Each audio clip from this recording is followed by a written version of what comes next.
देखो भाई और बहनों, इतना तो हमें विश्वास हो जाना चाहिए कि हमारे गुरुदेव खुद कबीर भगवान है, कबीर परमात्मा है। और क्यों इतना संघर्ष कर रहे हैं गुरुदेव भगवान, किसके लिए कर रहे हैं, क्या उनका स्वार्थ है? आप और हमें भली भांति पता है कि हमारे पूज्य गुरुदेव भगवान का कोई स्वार्थ नहीं है। वे निस्वार्थ भाव से परमार्थ के लिए इतना सब कुछ संघर्ष कर रहे हैं, आप और हमें सतलोक ले जाने के लिए, इस काल के गंदे लोक से बाहर निकालने के लिए, काल के जाल से निकालने के लिए। तो आप और हमारी भी तो कोई जिम्मेदारी बनती होगी कि हम भी अपने गुरुदेव के कहे अनुसार चलें, उनके मिशन के अनुसार चलें, उनके संकेतों को समझें। जब तक हम खुद अपने गुरुदेव के सत्संगों को आधार बनाकर काल के जाल से बाहर निकलने का प्रयास नहीं करेंगे, अकेले गुरुदेव भगवान के जोर लगाने से कुछ नहीं होगा। वो कहते हैं ना कि घोड़े के आगे घास डाली जा सकती है, खाना ना खाना उसकी भूख के ऊपर निर्भर करेगा। तो ये आप और हम भगत भाई बहनों की इच्छा के ऊपर निर्भर करता है कि हमने इस गंदे लोक से निकलकर सतलोक जाना है या नहीं जाना है।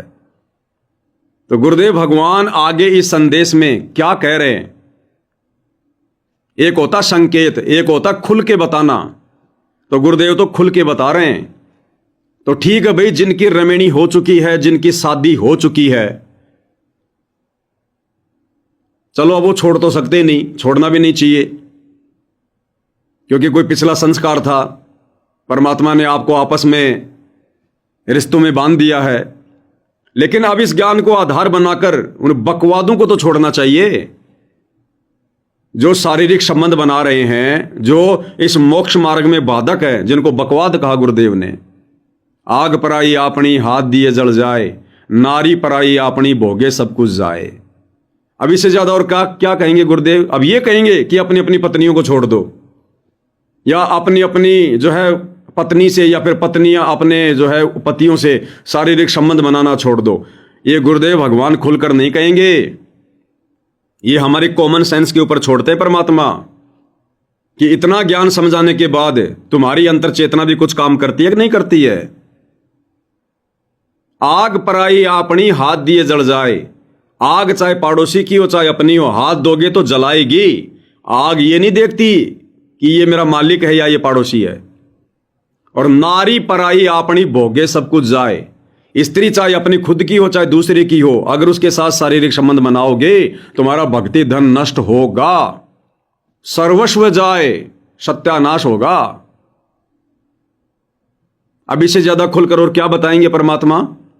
एक एक को पकड़ के बताएंगे क्या कि बेटा शारीरिक संबंध मत बना, ये उम्मीद मत करना भाई। और जो इन संकेतों को समझ गया उसका बेड़ा पार है, नहीं तो पड़े रहो काल के लोक में। बहुत लंबा चौड़ा क्षेत्र है, 84 लाख योनियां बना रखी हैं, लेते रहो जन्म, करते रहो अपनी इच्छा पूरी। तो जिनकी रमेणी हो चुकी है, जिनकी शादी हो चुकी है, अब उन्होंने तो यह करना है कि मैं इस बकवाद से पीछा छुड़वाऊं। परमात्मा ने स्त्री को बुरा नहीं बताया, औरत को बुरा नहीं बताया। औरत तो हमारी बहन भी है, हमारी बेटी भी, हमारी मां भी, हमारी बुआ भी है। परमात्मा ने बकवाद को बुरा बताया। अब यदि ज्ञान हो गया तो बकवाद करनी छोड़नी पड़ेगी। यह थोड़ी है कि भाई मेरी पत्नी है तो मैं लगा रहा हूं, नहीं। इसका मतलब आप कहीं बाहर जाके शराब मत पियो और अपने घर में बना के पी लो। कोई कहे तो कह दो ये तो मेरे घर की है, ये तो मेरे घर की है, मैं तो बाहर वाली नहीं पी रहा, ये तो मेरे घर की शराब है। तो क्या घर की शराब नुकसान नहीं करेगी, मर्यादा नहीं तोड़ेगी? तो परमात्मा की वाणी क्या कह रही है? आग पराई अपनी हाथ दिए जल जाए, नारी पराई अपनी भोगे सब कुछ जाए। समझदार को संकेत काफी है, और जो इतना संकेत भी नहीं समझ पाएगा वो कति मूर्ख है, मूर्ख आदमी। तो इस ज्ञान को लेने से पहले या ये उपदेश लेने के बाद यदि किसी कारण से रमेणी हो गई है, शादी हो गई है, बच्चे हैं या नहीं है, और यदि अब साध संगति से जुड़ने के बाद ये बातें समझ में आ गई हैं कि ये बकवाद मोक्ष मार्ग में बाधक है, तो भाई और बहनों उसी दिन इस गंदे कर्म से व्रत ले लेना चाहिए, संकल्प ले लेना चाहिए। घर में प्यार प्रेम से बैठ के बातचीत करके अपनी पत्नी को समझाओ या पत्नी अपने पति को समझाए, अगर दोनों भगत हैं तो, कि भाई हम जुड़े किस लिए हैं इस मार्ग में, दुनिया भर की मर्यादा निभा रहे हैं।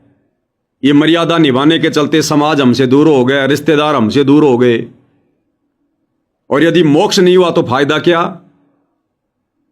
तो दोनों ने आपसी सहमति बना के इस गंदे कर्म से, इस बकवाद से मुक्ति प्राप्त कर लेनी चाहिए, गुरु से प्रार्थना करके।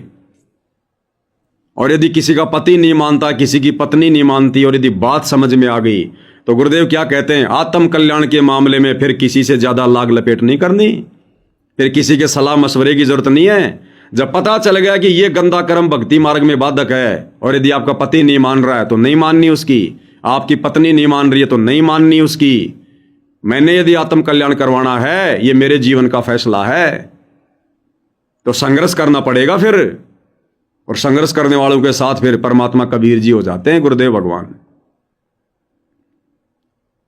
और जिन भगत भाई बहनों की अभी रमेणी नहीं हुई है, जिनकी शादी नहीं हुई है, और यदि उनको ये ज्ञान समझ में आ गया साथ संगति से जुड़ने के बाद, क्योंकि भाई और बहनों जिस टॉपिक पर हम बातें कर रहे हैं, ये पीएचडी की बातें हैं, ये हमारे खुद के सतलोक आश्रमों से जुड़े भगत भाई बहनों के दिमाग से ऊपर को निकलती हैं। ये पीएचडी की बातें हैं, ये तत्व भेद की बातें हैं। तो जिनकी अभी रमेणी नहीं हुई है, शादी नहीं हुई है, और भक्ति से जुड़ चुके हैं और साध संगति से जुड़ चुके हैं, तो तुम्हारे पास में तो गोल्डन चांस है, गोल्डन चांस है। थोड़ा सा शांति से एकांत में बैठकर विचार करो कि तू है कितने दिन का मेहमान। तेरी 20-25 साल की उम्र हो रही है, हद मार के तू 20-25 साल की उम्र और लगा ले, हद मार के, अगर तेरे को मोक्ष चाहिए तो। इस 20-25 साल में तू कौन सा वो किला तोड़ लेगा, कौन सा पहाड़ तोड़ लेगा। उस भाई के लिए तो गोल्डन चांस है, जिसकी अभी तक रमेणी नहीं हुई है, उस बहन के लिए। उसको तो सुरती लगा देनी चाहिए परमात्मा के चरणों में। और ऐसी आत्माओं से परमात्मा विशेष प्यार करते हैं, फिर विशेष ध्यान देते हैं परमात्मा, इतना सैक्रिफाई करने वाली आत्माओं के प्रति। उनको तो विचार करना चाहिए कि गुरुदेव क्या कहते हैं, कोटि जन्म तू राजा की न्या, मिटी न मन की आशा, भिक्षुक होकर दर दर घूम लिया, मिला न निर्गुण राशा। करोड़ों जन्म तो हमने राजाओं के प्राप्त कर लिए, आम व्यक्ति के जन्मों की तो गिनती नहीं। और राजाओं के जन्म प्राप्त करके हमने कितनी कितनी शादियां की, सैकड़ों हजारों शादियां की हमने। अरे उन जन्मों में जब हमारी इच्छा पूर्ति नहीं हुई, तो आज 10, 15, 20 साल में एक औरत से शादी करके हम क्या इच्छा पूर्ति कर लेंगे। इब्राहिम सुल्तान को जब इस बात का ज्ञान हुआ, इल्म हुआ, 16,000 औरतें थी, 16,000 शादियां कर रखी थी, एक से एक नवेली। ठोकर मार दी एक सेकंड में, एक पल में मुंह काला करके निकल गया। उसको कहते हैं वैराग। जबकि वो तो मोक्ष का टाइम भी नहीं था। आज तो हम लोग पीक टाइम में हैं, गोल्डन चांस है, कलयुग की बिचली पीढ़ी है, सर्वणिम समय है। उसने 16,000 औरतों को ठोकर मार दी। ये उदाहरण क्यों दिए गुरुदेव भगवान ने? हमें जगाने के लिए। सोबरी ऋषि की कथा सुनाई गुरुदेव ने।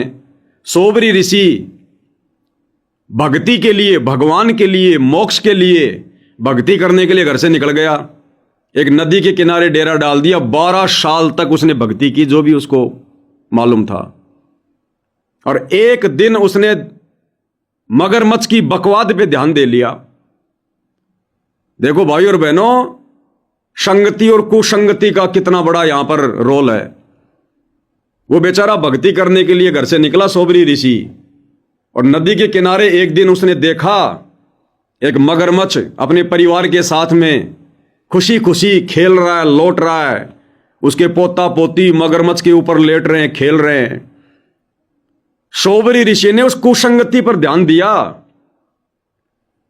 काल की बकवाद पे ध्यान दिया, और उसके मन में भी वही इच्छा जागृत हो गई कि मैं भी शादी करवाऊं, मेरे बेटे होंगे, बेटियां होंगी, पोते होंगे, पोतियां होंगी।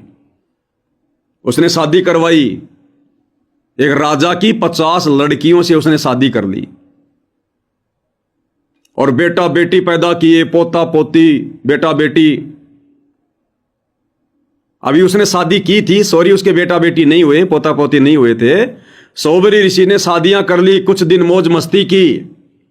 फिर एक दिन उसने बैठकर सोचा कि अभी मैंने शादियां की हैं, फिर इनसे बच्चे उत्पन्न होंगे, फिर वो बच्चे जवान होंगे, समय लगेगा 20-25 साल, फिर उनकी शादी होंगी, फिर 4-5 साल बाद उनके बच्चे होंगे, फिर उन बच्चों के साथ में मैं खेलूंगा। एकदम से उसको झटका लगा कि रे तूने तो तेरा जीवन बर्बाद कर लिया, तूने तो भक्ति का सत्यानाश कर लिया। उस मगरमच्छ की बकवाद को देखकर उसके बाद माथा पीटने लगाओ, लेकिन अब क्या बने। तो ये कथा गुरुदेव ने क्यों समझाई कि नालायको, यदि आज तुमने इस तत्व ज्ञान को सीरियस नहीं लिया, आज यदि तुमने अपने गुरुदेव की इन बातों को सीरियस नहीं लिया और ये बेटा बेटी के चक्कर में पड़े रहे, विषय वासनाओं के चक्कर में पड़े रहे, तो शौबरी ऋषि की तरह जब आगे चलकर तुम्हारी आंखें खुलेंगी, जब तुम्हारा समय निकल जाएगा भक्ति का, तुम्हारे गुरुदेव जब सतलोक चले जाएंगे, फिर तुम माथा पीटोगे, माथा। और वो औरत तुम्हें जहर दिखाई देगी, जहर। परमात्मा कहते हैं रिंचक सा सुख और दुख सुमेर समाना। ये 2 मिनट का ये सेज का सुख है, 2 मिनट का औरत का सुख, सेज का सुख, शारीरिक संबंध का सुख। और फिर परमात्मा क्या कहते हैं, फिर बेटा बेटी उत्पन्न होने के बाद में पहाड़ जैसा दुख हो जाएगा, पहाड़ जैसा। भक्ति गई बाढ़ में। रिंचक सा सुख और दुख पहाड़ समाना। तो ये सोबरी ऋषि की कथा गुरुदेव ने क्यों सुनाई? हमारे टाइम पास के लिए थोड़ी सुनाई गुरुदेव ने। इन कथाओं का निष्कर्ष निकालना है। यदि आज आंखें नहीं खोली, आगे चलकर सोबरी ऋषि की तरह रोगे, हाथ से माथा पीटोगे। फिर हे भगवान मैंने क्या कर लिया। फिर ना वो घरवाली अच्छी लगेगी, और सबको पता है 2-4 साल तक ये आपस में प्यार प्रेम में रहता है, उसके बाद में फिर सबको पता है वो लड़ाई झगड़े मन मुटाव, सारा दिन घर में पड़ा रहता, कुछ काम नहीं करता, धाम नहीं करता, मेरी बेइज्जती करवा रखी है।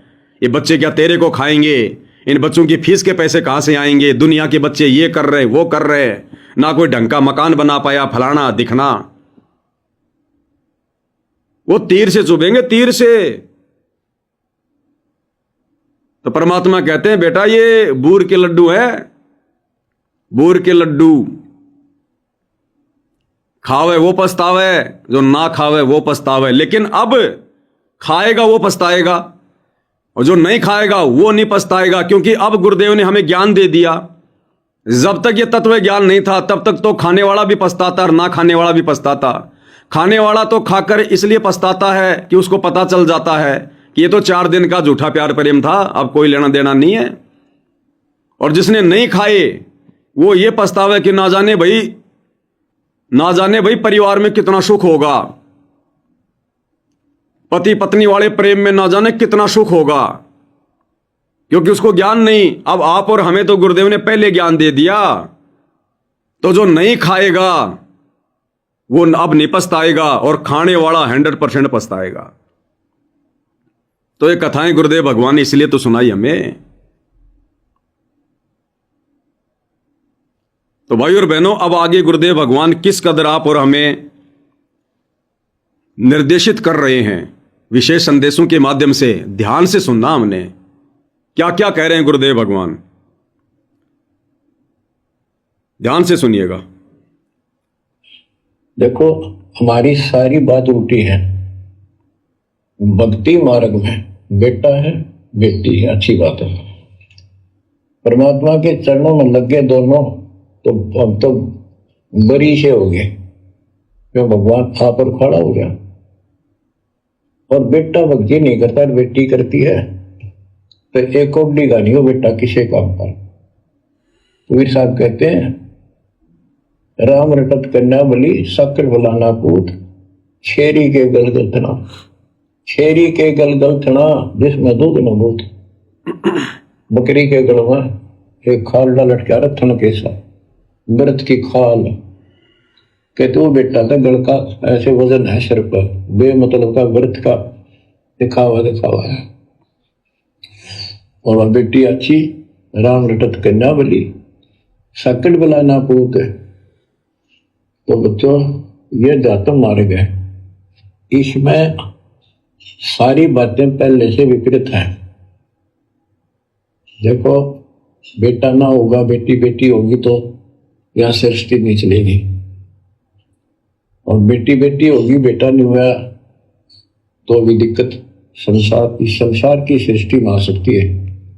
बाकी भगत का कोई फर्क नहीं पड़ेगा। इन बातों को जो दास कहता है इनको एक सामान्य बातें ना समझना, निष्कर्ष है इस जीवन का। जिसके बेटी नहीं है उसको ये तड़प रह जाती है बेटा होता, या भूल के भी ना करना। इन बेटे वाले देख लो कितने सुखी, टाइम पर रोटी नहीं चाह ने भी तरसे बैठे बैठे। वो सोचे बड़ा दे देगा, छोटा सोचे बड़ा आप दे देगा, बड़ा सोचे छोटा कह देगा। बड़े बेटे आंखें में तासुओं बुढ़ा में, और बेटी आखिरी सांस तक प्यार देती है अपने माँ बाप को। एक आदि ने कमी बात कह नहीं सकते, वो किस्से के बिना होती हो तो आत्माएं नष्ट होती है। आखिरी सांस तक यहाँ भी। तो क्या कह रहे हैं गुरुदेव कि भगत ने इस चक्कर में नहीं पड़ना चाहिए, बेटा बेटी के चक्कर में कि बेटा होना चाहिए बेटा होना चाहिए। और गुरुदेव हमें भविष्य दिखा रहे हैं अपने सत्संगों के माध्यम से, हमें पहले सूचित कर रहे हैं कि जो बेटे वाले हैं ना उनके घर पे जाके देख लो वो कितने सुखी हैं, जो बेटा बेटा किया करते थे। और उनके घर में भी जाने की जरूरत नहीं, अपने भगत भाई बहनों के घरों में जाकर देख लो जिनके बेटा बेटी भक्ति नहीं करते। आज ऐसे कितने भगत भाई बहन हैं जिनके बेटे भक्ति मार्ग में बाधक बन के खड़े हैं, जिनकी बेटियां भक्ति मार्ग में बाधक बन के खड़ी हैं। घर में ज्योत भी नहीं, घर में सतगुरु की ज्योति भी ढंग से नहीं जलाने देते। तीनों समय की आरती भी उन माता पिता को छुप छुप के करनी पड़ती है, डर के।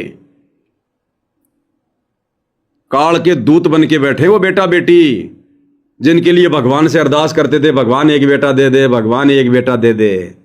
अब ले लो बेटा। आज भगवान की प्राप्ति के मार्ग में तुम्हारे सामने काल के दूत बनकर बैठे हैं। आज वो बेटा बेटी जो भक्ति में बाधा उत्पन्न करते हैं, उन भगत माइयों को भगत भाइयों को फूटी आंख भी नहीं सुहाते कि परमात्मा यो काल का दूत पैदा हो गया, काल का दूत। और उस समय मन्नत मांगते थे, ये भगवान एक बेटा दे दे, ये भगवान एक बेटा दे दे, ले ले।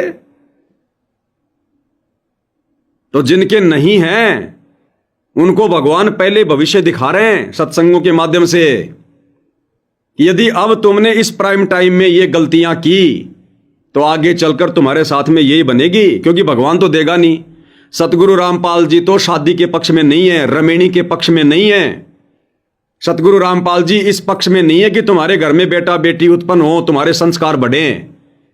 और फिर भी यदि तुम जबरदस्ती करोगे तो भाई वो काल के दूत ही साबित होंगे। फिर तुम ही सुलटना उनसे, वो लड़ाई फिर तुम ही लड़ना। फिर सतगुरु को दोष मत देना कि सतगुरु ये क्या कर दिया।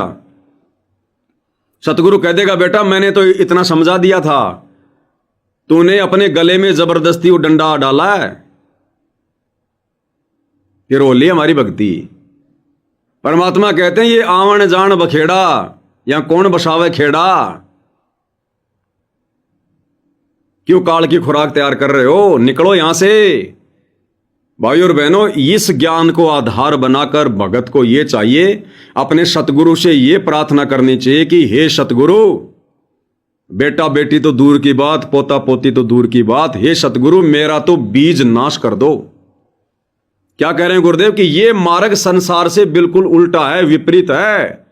संसार में लोग यही प्रार्थना करते हैं, भगवान मेरा वंश चले, भगवान मेरा खानदान चले, मेरी पीढ़ियां चले। और भगत ने यह ज्ञान समझ में आने के बाद अपने गुरुदेव से यही अरदास करनी चाहिए कि हे भगवान मेरा तो बीज नाश कर दो। आगे ऐसा कोई सिस्टम ही ना हो, भगवान काल की खुराक ही तैयार ना हो, मेरा तो बीज नाश कर दो। अगर बच्चों की शादी नहीं हुई है तो भगवान मत होने देना, संस्कार को काट दो। अगर शादी हो गई है तो भगवान उनको बेटा बेटी मत देना। जब बेटा बेटी नहीं होंगे तो वो भगत भी मरेगा एक दिन और वो उसका बेटा भी मरेगा, तो हो गया बीज नाश। काल की खुराक उस आत्मा ने तो तैयार करनी बंद कर दी, और ऐसी आत्माओं को फिर परमात्मा सतलोक ले जाता है जिनका यहां पर बीज नाश हो जाता है, जिनको भक्ति मिल गई। तो भगत ने तो सतगुरु से यह प्रार्थना करनी चाहिए, ये नहीं कि साहब मेरे बेटे की रमेणी हो गई सतलोक आश्रम धनाना में, सतलोक आश्रम में हैं, और 1 साल बाद में उम्मीद लगा के बैठ जाए मेरे घर में पोता होगा, मेरे घर में पोती होगी, उसको खिलाऊंगा। सोबरी ऋषि की कथा याद कर लेना, आगे चलकर माथा पीटोगे माथा। तो क्या कह रहे हैं गुरुदेव, ध्यान से सुनो भाई और बहनों। हमने देखा जैसे लड़की रोटी खा रही है और लड़का वैसे बैठा था, मां ने कहा बेटा उस सामान ला के रोटी तैयार बनाओ भोजन। बैठा बेटा ना लाऊं, यूं कौन खोया लावे। बेटी तो कह भी कोई ना, रोटी खाती खाती छोड़ गए। आड़ की थी 1-10 साल का की होगी, लड़का 12-13 साल का। उठकर रोटी छोड़ के हाथ धोकर और सामान ला तो माँ को दे दी। लेकिन फिर भी बेटे में मोह ज्यादा और बेटी में नहीं। इसका कारण यह था कि हमने बेटी को बाहर बना लिया, इसको रीति रिवाज। बेटी तो 15, 16, 20 साल की मेहमान होती है आपकी, ये तो परमात्मा की बेटी 2 गुना का सुधार करती है। आगे जाके घर में सावे, उस परिवार को भी सुधारे और माँ बाप के अंदर मुंह नारा रहे। तो भाव ये है कहने का, अगर बेटा नहीं है ना और भगत है, उसके सब भगवान धरती पर नहीं। क्या कह रहे हैं गुरुदेव, भगवान ध्यान से सुनो। गुरुदेव कह रहे हैं, कहने का मतलब ये है कि जिस घर में भगत को बेटा नहीं है और यदि भक्ति मिल गई है तो उसके जैसा भगवान कोई धरती पर नहीं है। अब बताओ, क्या गुरुजी बच्चे उत्पन्न करने के पक्ष में हैं? क्या गुरुजी रमेणी के पक्ष में हैं? क्या कह रहे हैं गुरुदेव कि जिसके घर में बेटा नहीं है और भक्ति मिल गई है, उस जैसा भगवान व्यक्ति धरती पर नहीं। तो जिसके संतान नहीं उसको तो गुरुदेव भगवान बता रहे हैं, तो गुरुदेव भगवान रमेणी के पक्ष में कहां होंगे? ये तो जबरदस्ती आप और हम गले में फांसी डाल रहे हैं, जबरदस्ती। क्या कह रहे हैं, ध्यान से सुनो। अंदर मुंह नारा रहे। तो भाव ये है कहने का, अगर बेटा नहीं है ना और भगत है, उसके सब भगवान धरती पर नहीं। अब भाई और बहनों, इससे ज्यादा गुरुदेव क्या समझाएंगे? फिर भी समझ में नहीं आई है तो गुरुदेव आगे कितना क्लियर कर रहे हैं, कितना क्लियर कर रहे हैं गुरुदेव भगवान। एक एक बात को ध्यान से सुनना। प्रथम तो वो है जिसका कति संतान नहीं। वो प्रथम कौन सुखी है? क्या कह रहे हैं गुरुदेव? प्रथम तो वो सुखी जिसके कति संतान नहीं है, और दूसरे नंबर पर वो सुखी, दूसरे नंबर पर वो सुखी जिसको बेटा नहीं है। ध्यान से सुनो। प्रथम तो वो है जिसका कति संतान नहीं, वो भगवान। दूसरा वो है जिसका बेटा ना हो, बेटियां की करके शादी वृद्धावस्था में अपना लेकर मारा जाता है, और बेटी वहां बैठी भी माँ बाप की चिंता करेंगी और कोई न कोई। समझ में आए भाई और बहनों? गुरुदेव कह रहे प्रथम तो वो भगत सुखी जिसके ना बेटा ना बेटी। अब बताओ, क्या गुरुदेव भगवान रमेणी के पक्ष में है? क्या भगवान शादी के पक्ष में है? परमात्मा तो कह रहे प्रथम तो वो सुखी, वो भगवान जिसके संतान ही नहीं है, और दूसरे नंबर पर वो सुखी जिसके बेटा नहीं है। बेटा होगा तो फिर क्या होगा? संस्कार बढ़ते जाएंगे।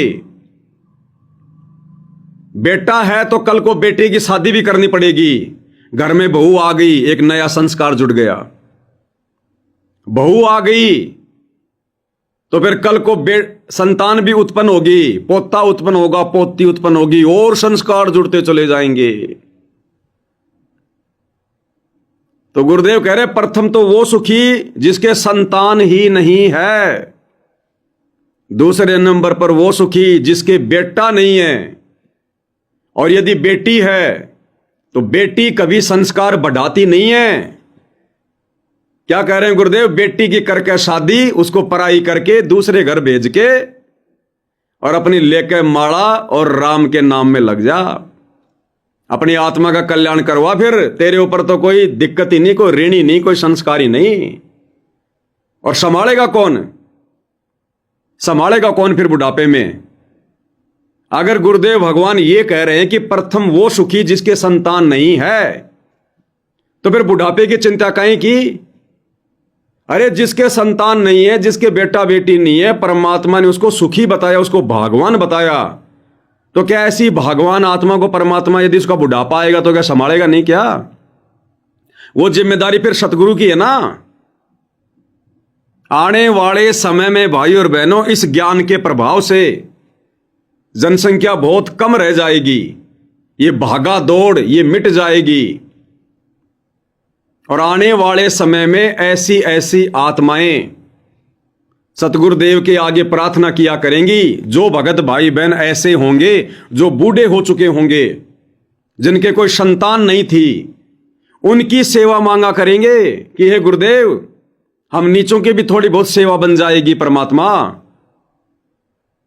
उन बूढ़े भगतों की, उन बूढ़ी माइयों की सेवा वो भगत भाई बहन अपने सगे माता पिता से भी अच्छी प्रकार से करेंगे।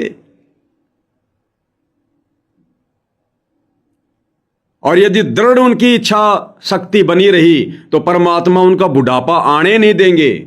जिनके संतान नहीं है और जो भगत हैं तो परमात्मा उनका बुढ़ापा आने नहीं देंगे।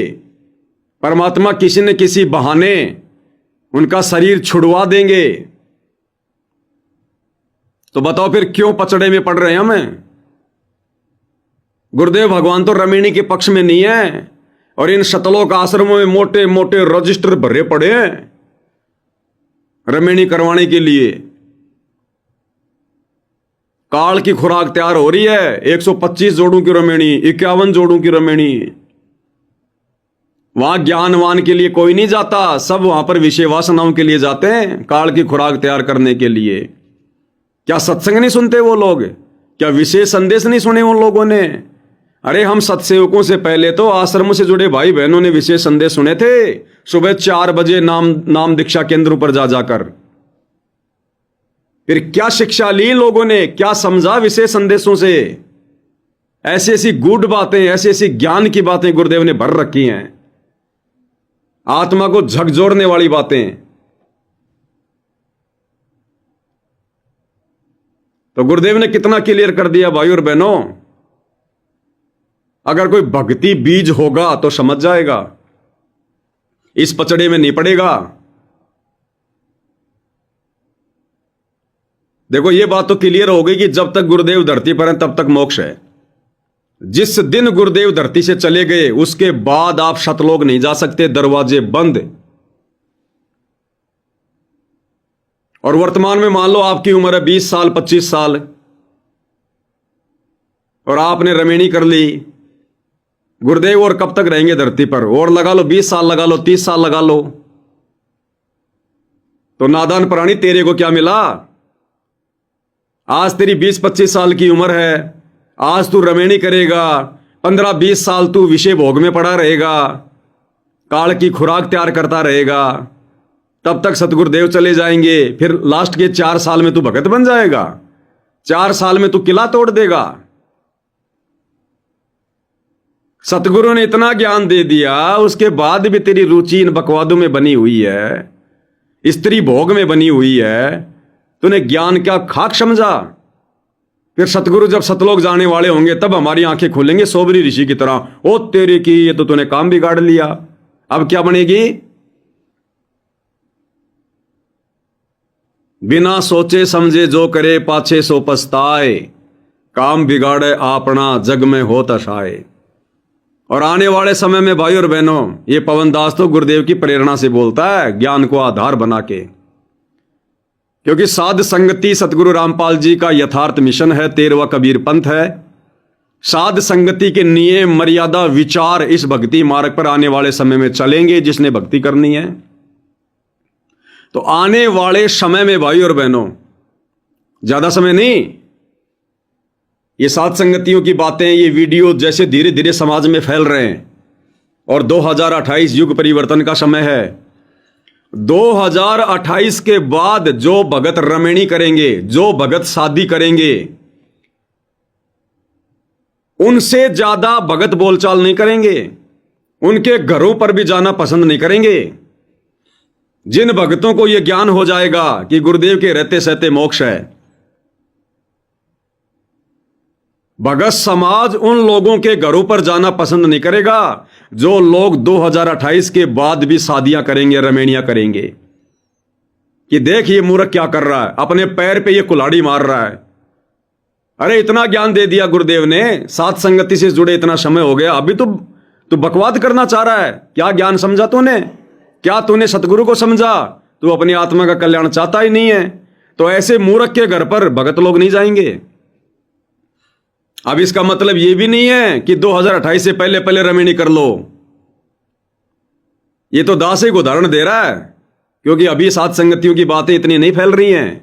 आने वाले समय में पूरा विश्व स्वीकार करेगा। तो ऐसे लोगों के घरों पर भगत जाना पसंद नहीं करेंगे जो 2028 के बाद भी रमेणियां करेंगे। यह साफ हो जाएगा कि ये तो बकवाद करना चाहता है, ये तो विषय वासनाओं का कीड़ा है, ये तो कामी व्यक्ति है। कामी व्यक्ति, भक्ति तो इसके निकट भी नहीं है। गुरुदेव ने तो सत्संगों में क्लियर कर दिया, भग भोगे भग उपजै और भग से बचा ना कोई, जो कोई भग से बचे भगत का अवश्य होई।